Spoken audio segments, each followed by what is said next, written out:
A internet é um local que permite que muitas pessoas acessem redes sociais, se comuniquem com pessoas de todo o mundo, assistam vídeos, comentem com outras pessoas sobre assuntos pessoais e entre outras coisas. Mas apesar desse local permitir uma certa liberdade sobre alguns conteúdos e assuntos, ela apresenta uma parte estranha, como um site extremamente fetichista onde ocorreu um crime real e até mesmo...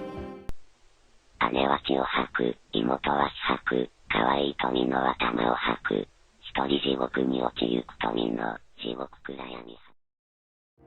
Então hoje você irá ver algumas coisas que eu encontrei na internet.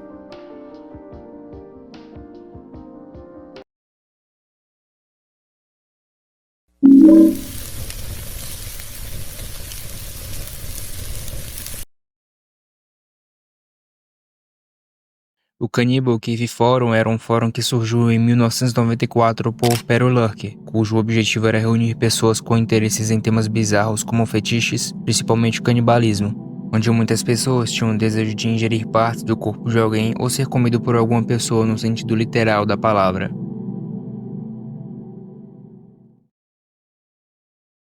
My name, Armin Meiwes. I was born 1961. I'm computer engineer from Rothenburg, Germany. I killed a man and ate him. Since then, he is always with me. O caso começa com um usuário chamado Armin Meiwes. Ele era um homem por volta dos seus 40 anos que trabalhava com reparo de computadores. Morava em Rotemburgo, na Alemanha. Ele conheceu esse fórum por meio de amigos que disseram para ele que o fórum era de canibalismo, e como o Armin já possuía tendências canibais, ele acessou o site com o nome de usuário chamado Frank e fez o primeiro post em alemão, dizendo o seguinte: Olá, se você tem entre 18 e 30 anos e tem um corpo normal e gostaria de ser abatido, então venha até mim, eu farei isso. Por favor, coloque abaixo detalhes de idade, altura e peso, de preferência com uma foto. Após essa postagem, algumas pessoas entraram em contato com ele, porém, quando chegava o momento de acontecer o ato, a vítima sempre mudava de ideia. Mas depois de algum tempo, surgiu um usuário dizendo que atende os requisitos. Seu nome era Bernd Jangen Brandes, conhecido como 1499, mas vamos chamar ele de Brandes. Então ele iniciou uma conversa com o Antrófagos, ou Armin, dizendo o seguinte: Eu tenho 36 anos, 1,75 de altura e 72 quilos. Eu espero que você esteja falando sério, porque eu quero isso. Após isso, eles entraram em contato e começaram a planejar como seria a prática, passando em torno de um mês conversando sobre isso. Então, em 6 de março de 2001, eles conversaram pela última vez no fórum.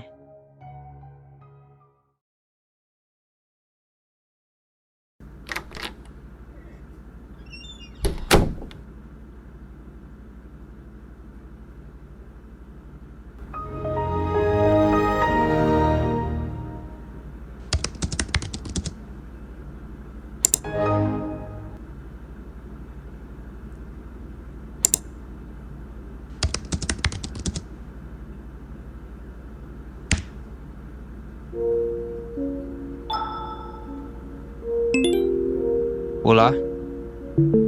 Oi, Kato. O que você faz profissionalmente para ficar acordado até tão tarde da noite? Não consigo dormir bem por causa de nossa conversa. Esse é um motivo sensato. Ontem eu estava incrivelmente cansado. Foi um dia estressante. Eu trabalho com telecomunicações. Isso parece interessante. Acredito em você. Estou muito ansioso pelo nosso encontro. Com certeza será muito legal. Eu quero que seja. Espero que seja realmente legal. Você está programando um despertador? Faltam apenas alguns dias para o dia 9 de março. Ainda assim, eu preferiria ter te conhecido antes. Não se pode ter tudo. Ainda falta algum tempo até que você realmente me sinta. Eu mal sei o que esperar. Você já procurou um homem antes? Infelizmente, só em meus sonhos, mas em meus pensamentos eu faço isso todas as noites. Então eu sou o primeiro? Você já comeu carne humana antes ou não? Não, você não encontra exatamente no supermercado. Como você sabe se o gosto será bom para você ou se o sangue não lhe deixará doente? Estou me preparando com meus sonhos. Uma vez eu estava tão animado que peguei uma agulha e tirei meu para poder beber.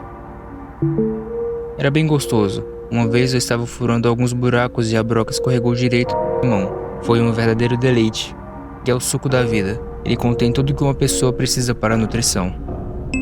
Espero que você não desanime, que você consiga realmente ver isso sem problemas.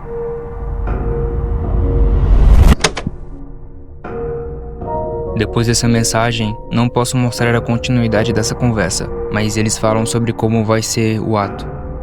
E em 9 de março de 2001, o fato aconteceria.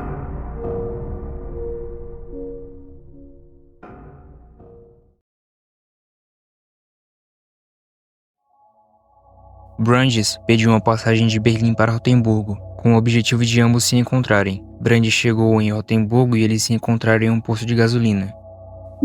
Após isso, Armin o levou para sua mansão. Quando ambos chegaram, Armin preparou um café. Em seguida, Brandes disse que queria ficar parcialmente inconsciente no processo. Mas cerca de 30 minutos após o café, Brandes desistiu. Mas depois de pensar bastante naquilo, ele disse que realmente queria isso e voltou para a mansão de Armin, dizendo que queria fazer o ato totalmente desacordado.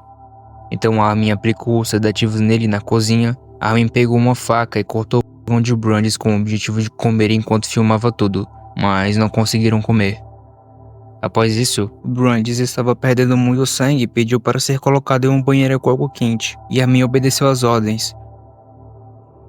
Algumas horas após o ato, Brandes o chamou, e ele voltou para o banheiro. Quando Armin chegou, viu Brandes em pé com muita dificuldade, e em alguns segundos ele cai no chão inconsciente. Então Armin o leva para um dos quartos da mansão, e após Brandes recuperar um pouco da sua consciência, diz que se estivesse vivo no outro dia, gostaria de repetir o procedimento. Um dia após o ato acontecer, com Brandes já falecido, Armin decidiu esconder o corpo e guardar os pedaços na geladeira. Armin, depois de cometer esse crime, consumiu cerca de 30 quilos da carne de Brandes em um intervalo de 1 ano.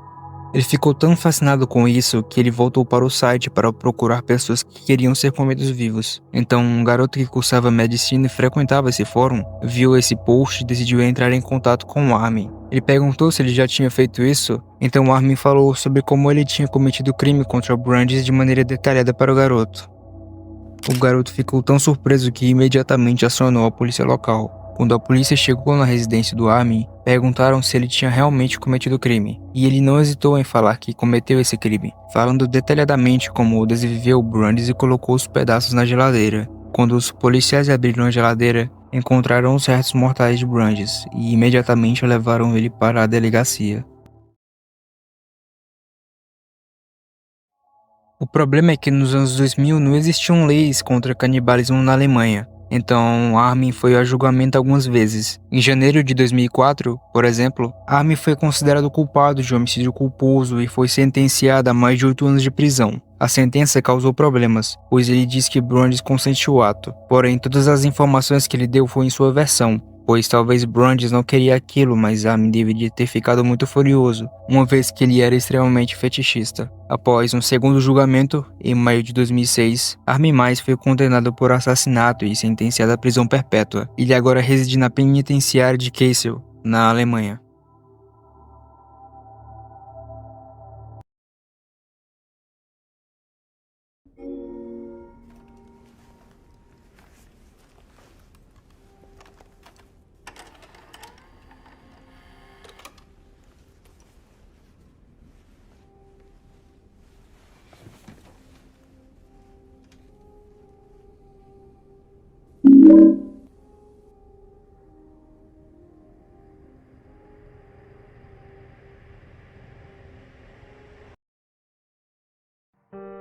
Em meados de 2020 surge um vídeo.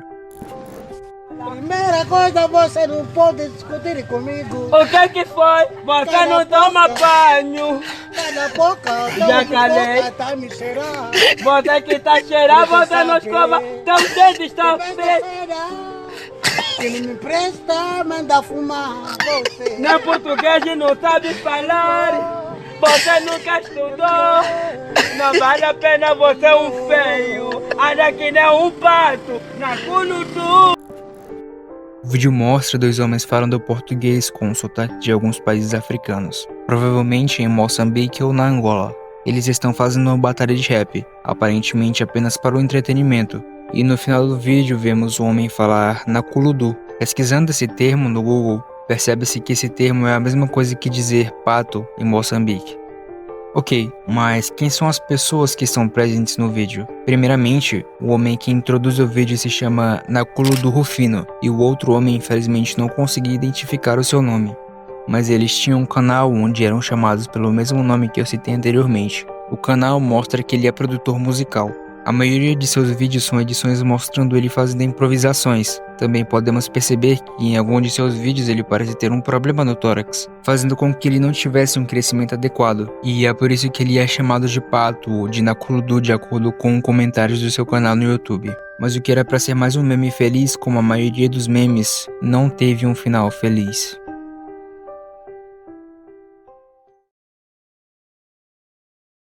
Se você não sabe, os países africanos sofrem de conflitos armados. Os conflitos na África são basicamente motivados por disputas territoriais, como o golpe de estados, que geram crises políticas, rivalidades tribais, motivadas por questões étnicas ou religiosas, disputas por águas e recursos minerais e a imersão do povo na miséria. Muitos desses conflitos armados perduram por anos e podem acontecer a qualquer momento, principalmente na Angola ou em Moçambique, onde uma grande parcela da população vive.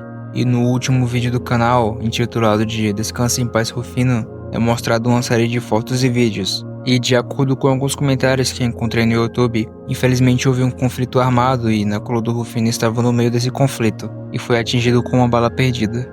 Eu não sei se essa é a verdade sobre o que aconteceu com ele, e se alguém souber algo sobre ele, pode deixar nos comentários. Apesar dessa tragédia ter acontecido, Nakuludu Rufino estará sempre em nossos corações, pois seu meme marcou uma época difícil em que tivemos que viver isolados do mundo exterior, e seu vídeo fez com que tivéssemos incríveis risadas em tempos tão sombrios. Minhas condolências e descanse em paz.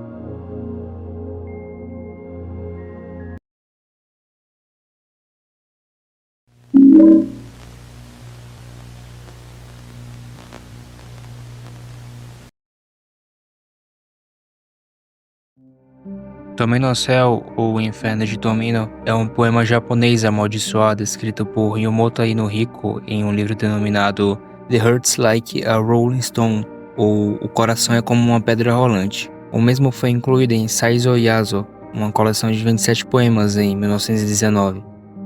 Além da conta que ler o poema em voz alta pode trazer consequências trágicas ao leitor, por isso recomenda-se lê-lo apenas na mente. Os boatos sobre essa maldição têm um início incerto, e existe uma história sobre esse poema. Conta-se que um locutor iniciou a leitura do poema em um rádio, e no meio da narração ele ficou sem ar, e consequentemente parou de ler. Caiu-se e feriu-se com um corte.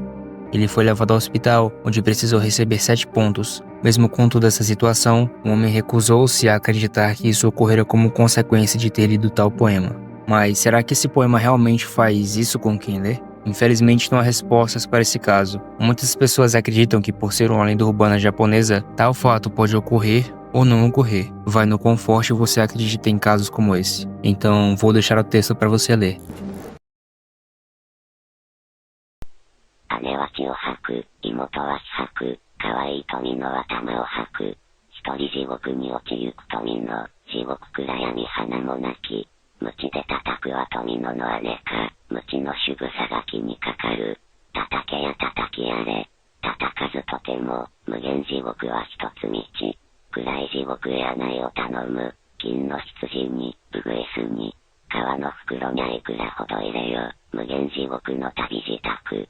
春が来てその林に谷に、暗い地獄谷七曲がり、かごにゃうぐいす、車にゃ羊、かわいい富ののめにゃ涙、泣けようぐいす、林の雨に、妹恋しと声限り、泣けば小玉が地獄に響き、狐ボタンの花が咲く、地獄七山七谷巡る、かわいい富のの一人旅、地獄をざらばもてきてたもれ、針の山の留め針を、赤い留め針立てにはささぬ、かわいい富のの目印に。